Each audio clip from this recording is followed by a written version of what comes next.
That is how you... If you hated school growing up, this one's for you.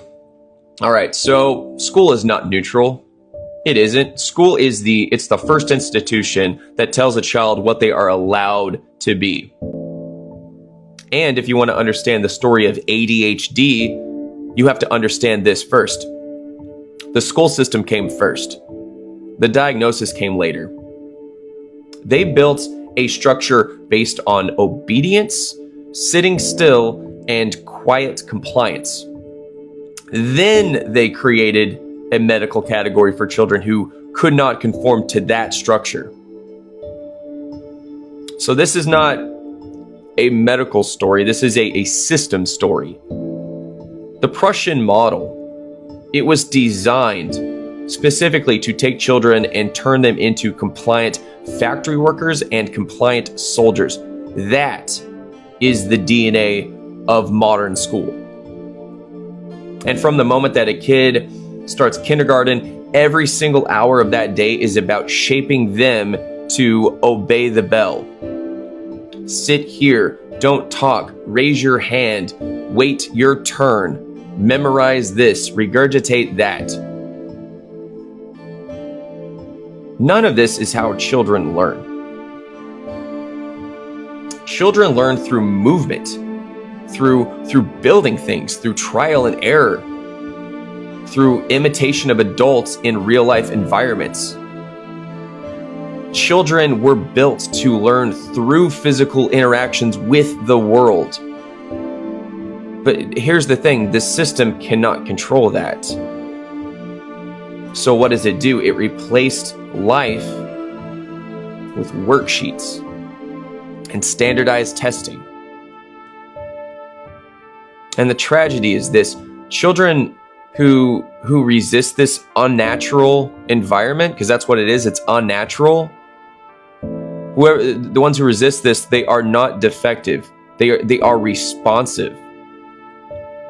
They are reacting exactly how a healthy organism reacts when it is trapped in a cage. But instead of redesigning the cage, the culture drugs the kid. And because most adults today were also raised inside that same cage, they just assume the cage is normal. This is how false baselines get created. You take an unnatural environment, force children into it, and then call the ones who struggle disordered. That is how you invent abnormality. But the truth is, the real baseline is energy, it's curiosity, it's motion, experimentation, noise, trying and failing, and trying again.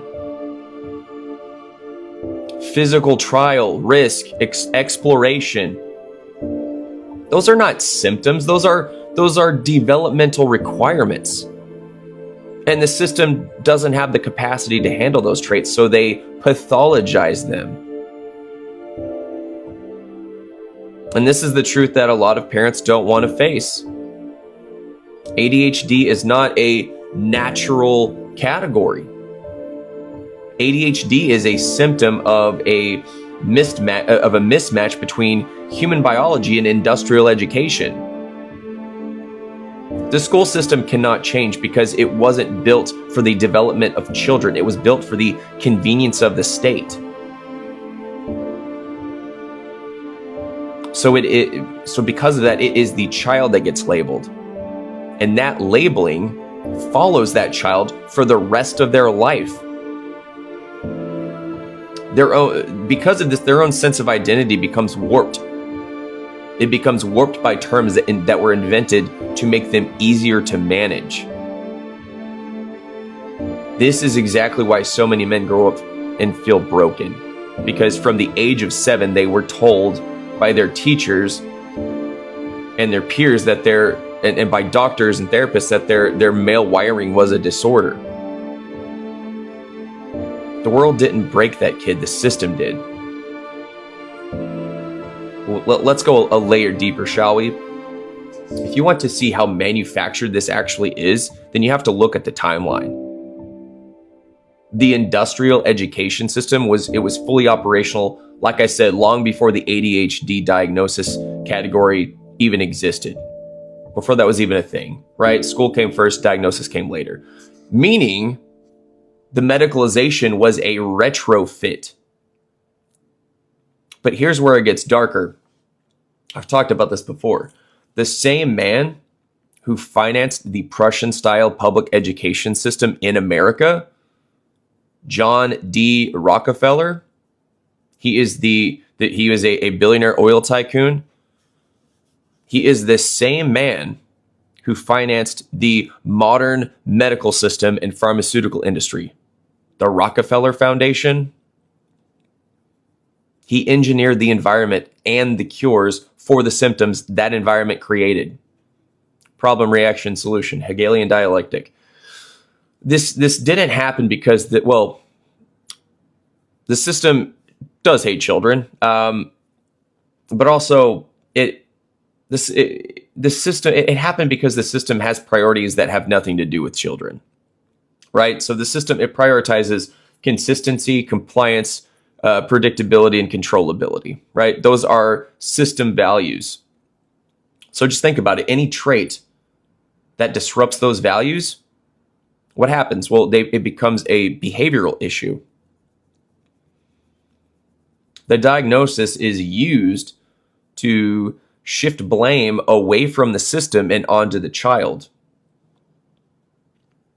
And that it creates a story that allows adults to avoid redesigning anything. If you think about it, teachers don't need to adjust their methods. Administrators, they don't need to allow more physical environments for learning. The institution doesn't need to evolve, and it hasn't. All responsibility gets placed on the child's neurology. And that creates a culture where energy is considered a disease, where sitting still for 8 hours a day is considered healthy and normal, and where this manufactured boredom is considered maturity.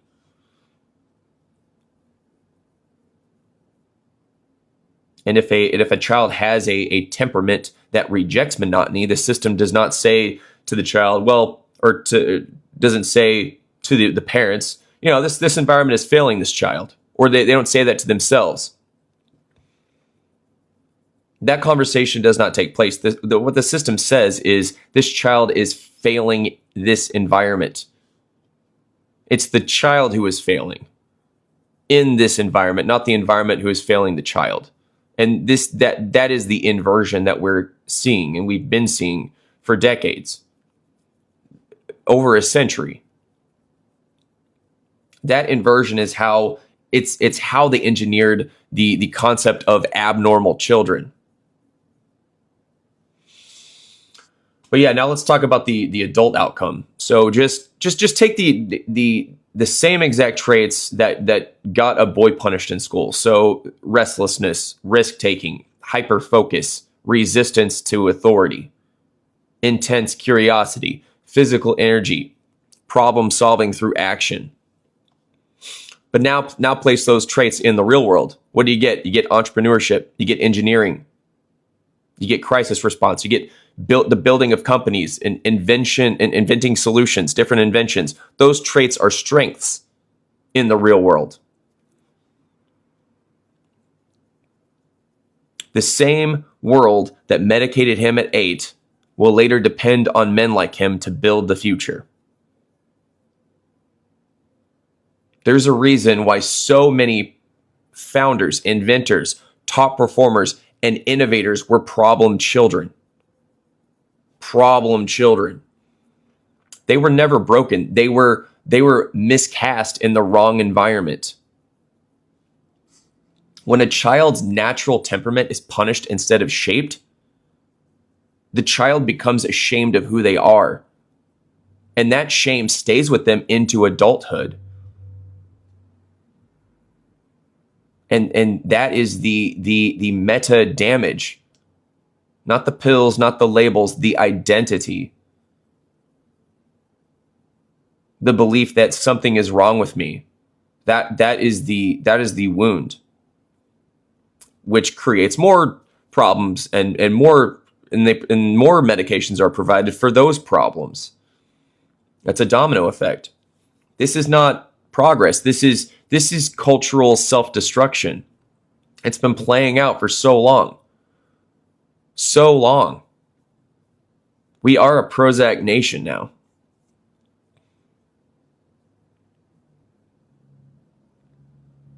And the long-term cost isn't attention span. The long-term cost is the destruction of a generation of builders and explorers and creators. Men who could have changed the world, but instead we're taught to sit still and shut up. They didn't discover abnormal kids. They invented them. And then medicated them into compliance. That is the real crime. All right, if you hate